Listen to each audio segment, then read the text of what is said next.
The courtroom gallery snickered when 58-year-old Thomas Mitchell announced he would be representing himself in the civil lawsuit. No law degree, no suit and tie, just a weathered veteran in his best flannel shirt facing off against a team of corporate attorneys who'd been practicing longer than he'd been out of the military. The opposing counsel barely suppressed their smiles. This would be easier than they'd expected, until Mitchell quietly reached into his jacket pocket and placed something on the defendant's table that made the entire courtroom fall silent. A small blue ribbon with 13 white stars. The silver star for gallantry in action. And suddenly, everyone realized they weren't dealing with just any pro-se defendant. Welcome to Human Stories.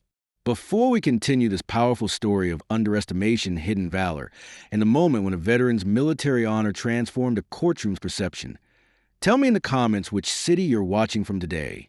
And if you believe that true courage shows itself in many forms, hit that subscribe button and help us honor those who've proven their mettle in ways we might never fully understand. Chapter 1.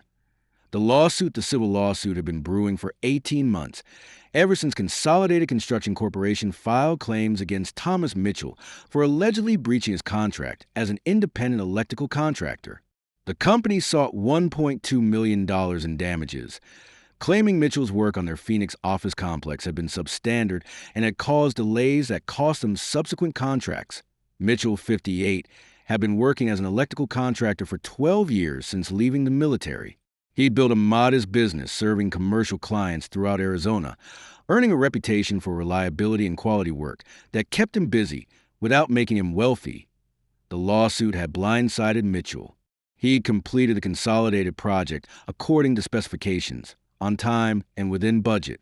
The electrical systems he'd installed were functioning perfectly, and he received no complaints until Consolidated's legal department contacted him 15 months after project completion.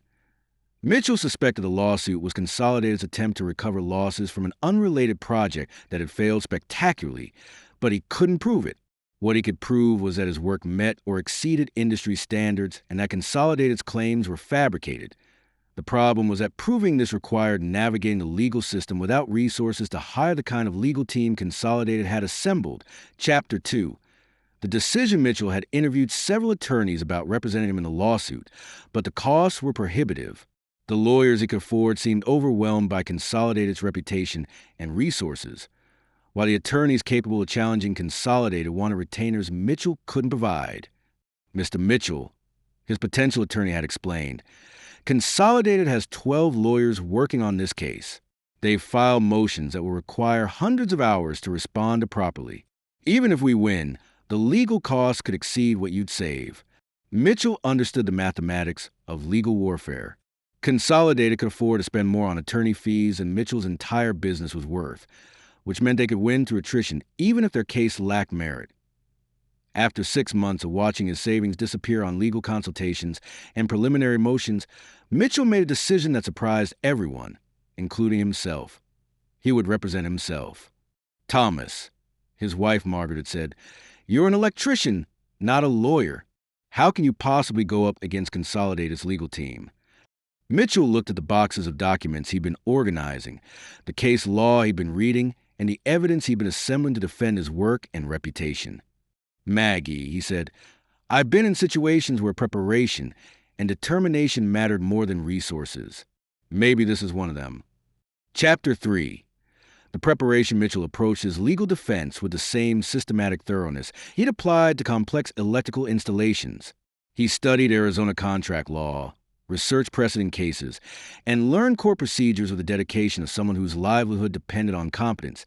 He organized evidence methodically, documented every aspect of his work on the Consolidated project, and prepared responses to their legal motions with careful attention to detail. Mitchell's approach wasn't sophisticated by attorney standards, but was thorough and based on facts rather than legal maneuvering that Consolidated's attorneys, meanwhile, filed motion after motion designed to overwhelm an unrepresented defendant.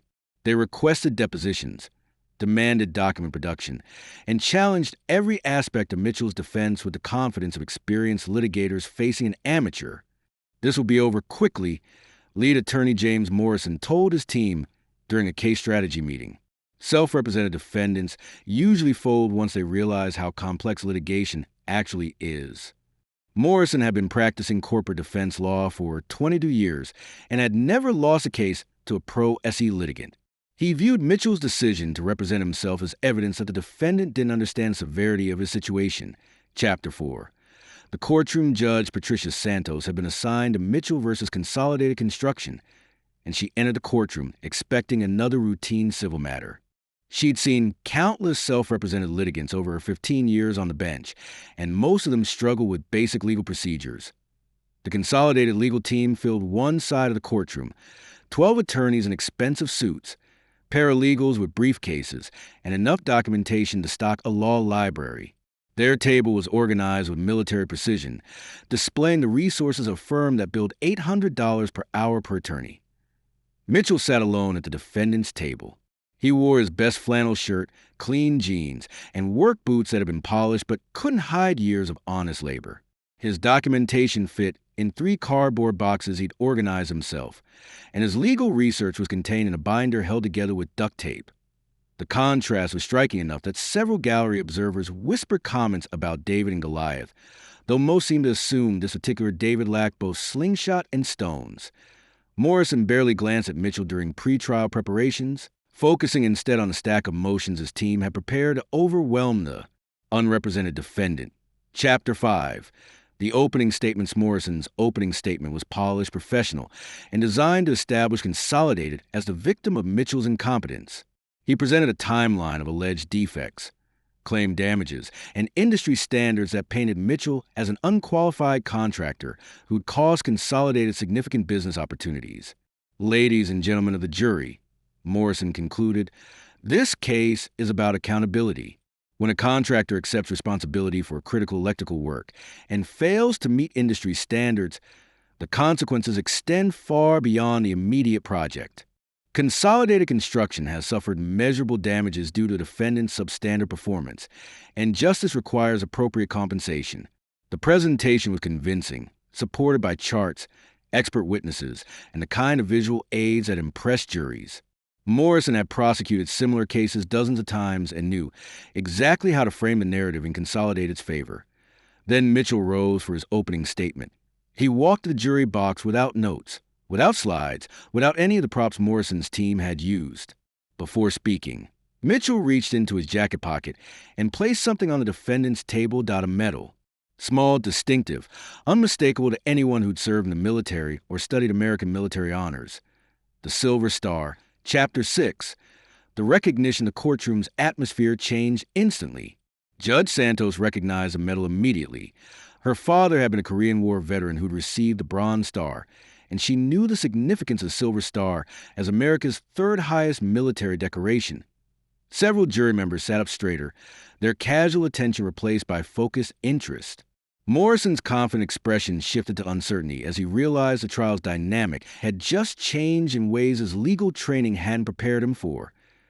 Mitchell didn't mention the medal in his opening statement. He simply began speaking with the calm authority of someone who'd faced challenges more serious than civil litigation. Members of the jury, Mitchell said, I'm here because I completed electrical work exactly as contracted and to the highest professional standards. Consolidated Construction filed this lawsuit 18 months after accepting my work without complaint. They're not seeking justice. They're seeking to recover losses from an unrelated failed project by blaming a small contractor who can't afford to fight back. Mitchell's presentation was direct, factual, and supported by documentation he'd organized meticulously. He didn't use legal terminology or courtroom theatrics. He simply told the truth with a straightforward communication style of someone accustomed to being believed when he spoke. I brought evidence proving my work met all specifications and industry standards. I brought testimony from independent inspectors who verified the quality of my installations. And I brought documentation showing Consolidated's claims are fabricated to support a lawsuit they hope I can't afford to defend. Mitchell returned to his seat, leaving the Silver Star visible on the defendant's table like a silent statement about the character and competence of the man Consolidated was trying to destroy. Chapter 7. The cross-examination Morrison strategy had been to overwhelm Mitchell during cross-examination, using legal procedures and technical challenges to demonstrate the defendant's incompetence. But the Silver Star had changed the courtroom's perception, and Morrison found himself facing someone who responded to aggressive questioning with the calm composure of someone who'd been tested under far more serious circumstances. "Mr. Mitchell," Morrison began, "you claim to have followed industry standards, but you have no formal engineering degree, correct?" "Correct. I have 12 years of field experience and professional certifications in electrical installation. And you believe that qualifies you to work on complex commercial projects?" Mitchell looked at Morrison directly. "I believe that competence is demonstrated by results, not credentials. My work has been inspected and approved by licensed engineers on every project I completed." Morrison tried several approaches to rattle Mitchell, challenging his documentation, questioning his expertise, suggesting his work was below professional standards. But Mitchell responded to each attack with factual answers supported by evidence, never losing his composure or becoming defensive. "Mr. Mitchell," Morrison said, clearly frustrated, "don't you think it's presumptuous for someone without legal training to represent himself in a complex lawsuit?" Mitchell glanced at his silver star, then back at Morrison.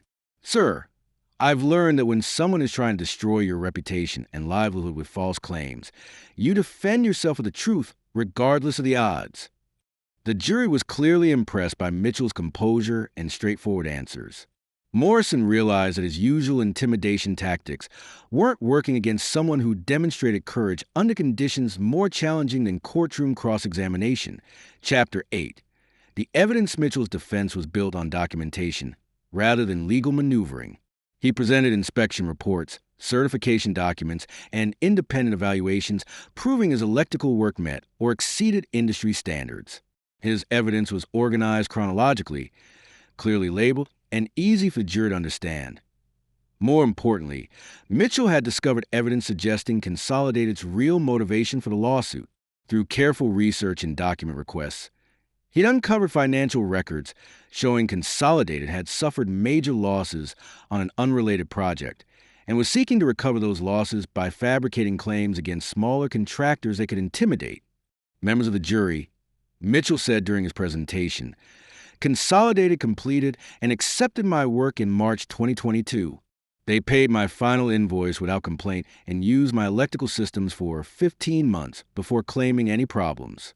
This lawsuit was filed 3 days after Consolidated lost a major contract due to their own project failures on a different site. Mitchell's evidence included emails between Consolidated executives discussing strategies for cost recovery through litigation and internal memos identifying Mitchell as a vulnerable target due to limited resources for legal defense. The documentation was damaging to Consolidated's case because it revealed the lawsuit as a calculated attempt to shift their financial losses onto an independent contractor who completed his work satisfactorily. Chapter 9. The expert testimony. Morrison had brought 3 expert witnesses to testify about alleged defects in Mitchell's electrical work. But Mitchell's cross-examination of these experts revealed that none of them had actually inspected his installations, and their opinions were based on hypothetical scenarios rather than direct observation. Dr. Peterson. Mitchell asked Consolidated's primary expert witness, "Have you personally examined the electrical systems I installed at Consolidated's Phoenix office?" "No, I have not." "Have you reviewed the inspection reports filed by the licensed engineers who did examine my work?" "I was not provided with those reports." "So your testimony about alleged defects is based on assumptions rather than direct examination?" Dr. Peterson admitted that his opinions were theoretical, based on Consolidated's claims rather than independent investigation of Mitchell's actual work. Mitchell then presented testimony from the licensed engineers who had inspected his installations. These witnesses confirmed that Mitchell's work met code requirements, followed industry best practices, and showed no evidence of the defects Consolidated claimed. The contrast between Consolidated's theoretical criticism and independent verification of Mitchell's work was stark enough that several jury members were taking notes during the testimony. Chapter 10. The revelation during his closing argument. Morrison tried to refocus attention on Consolidated's claims while ignoring the evidence Mitchell had presented about the company's real motivations. But his argument seemed hollow after Mitchell's systematic demolition of their case. Mitchell's closing was brief and direct. He summarized the evidence proving his work was completed satisfactorily, highlighted Consolidated's failure to provide credible evidence of defects, and reminded the jury of the documentation suggesting the lawsuit was motivated by Consolidated's need to recover losses from unrelated failures. Members of the jury, Mitchell concluded, I'm not asking you to find in my favor because I'm a veteran or because I'm representing myself against a large corporation. I'm asking you to find in my favor because the evidence proves Consolidated's claims are false, and fabricated lawsuits designed to destroy innocent people shouldn't succeed in American courts. Mitchell returned to his seat, his silver star still visible on the defendant's table as a reminder of the character and integrity of the man Consolidated had tried to destroy through legal intimidation. After 3 hours of deliberation, the jury returned a verdict for Mitchell on all counts. They found that Consolidated's claims lacked merit and that the lawsuit appeared to be motivated by considerations unrelated to Mitchell's actual performance. Chapter 11. The aftermath Judge Santos commended Mitchell for his thorough preparation and professional conduct during the trial. Mr. Mitchell, she said, you represented yourself with competence and dignity that many trained attorneys would do well to emulate. Morrison's team left the courtroom without comment, but several observers noted that Consolidated had been defeated by a man they'd underestimated based on his lack of formal legal training. Members of the jury approached Mitchell after the trial to express their admiration for his defense and to ask about his military service. They'd been impressed not just by his legal preparation, but by the character and composure he demonstrated under pressure. Mr. Mitchell, one juror said, that medal on your table, what did you do to earn it? Mitchell was quiet for a moment, then answered with the same directness he'd shown throughout the trial. I did my job when it mattered, same as I did here. Chapter 12. The Silver Star story over dinner that evening. Margaret asked Thomas about the silver star he'd placed on the defendant's table. They'd been married for 26 years, but Thomas rarely discusses military service beyond basic facts about his deployments and discharge. Tom, she said, why did you bring your medal to court? You've never even displayed it at home. Thomas looked at the silver star, which he'd returned to the small box where he'd kept it for 30 years. Because I wanted that jury to understand that some people don't back down when bullies try to intimidate them. What did you do to earn it? Thomas was quiet for a long time, looking out the window at the Arizona sunset. Finally, he told Margaret about a night in Iraq in 1993 when his unit had been ambushed during a convoy operation. Thomas had exposed himself to enemy fire to rescue 3 wounded soldiers, coordinating their evacuation while maintaining suppressing fire that allowed the rest of his unit to reach safety. I never wanted recognition for it, Thomas said, but today I needed that jury to understand that I wasn't going to be intimidated by lawyers any more than I was intimidated by enemy fire. Margaret understood. Thomas had brought his silver star to court not for attention, but as evidence of the character and courage that qualified him to defend himself against anyone who tried to destroy him with lies. Chapter 13. The precedent word of Mitchell's victory spread through Arizona's construction industry and legal community. A self-represented defendant had defeated a major corporation's legal team through careful preparation, honest presentation of evidence, and the kind of personal integrity that impressed juries. Other small contractors facing similar lawsuits began asking Mitchell for advice about self-representation. Mitchell shared what he learned about legal research, evidence organization, and courtroom procedures, but he emphasized that successful self-representation required the same thorough preparation it applied to military operations and electrical installations. The law isn't magic, Mitchell told a group of contractors dealing with legal challenges. It's a system with rules and procedures. If you learn the rules, organize your evidence, and tell the truth clearly, you have a chance to defend yourself regardless of who's attacking you. Mitchell's approach influenced other veterans facing legal challenges. His demonstration that military discipline and integrity could be effective in civilian courts inspired veterans who've been intimidated by the legal system's complexity. Chapter 14. The recognition 6 months after the trial. Mitchell received a letter from the Arizona State Bar Association requesting his participation in a program teaching military veterans about self-representation in civil cases. The program was designed to help veterans understand their legal rights and options when facing lawsuits they couldn't afford to defend through traditional representation. Mitchell agreed to participate, sharing his experience with veterans who faced similar challenges. His message was consistent. Preparation, integrity, and determination could level the playing field against opponents who assumed their resources guaranteed victory. Military service teaches you that preparation and character matter more than advantages. Mitchell told a group of veteran participants, "That doesn't change when you're in a courtroom instead of a combat zone." Mitchell's influence extended beyond veteran communities. Law schools began using his case as an example of effective pro-se representation, and several legal aid organizations adopted his systematic approach to evidence organization and case preparation. Chapter 15. The business recovery. Mitchell's electrical contracting business recovered quickly after his court victory.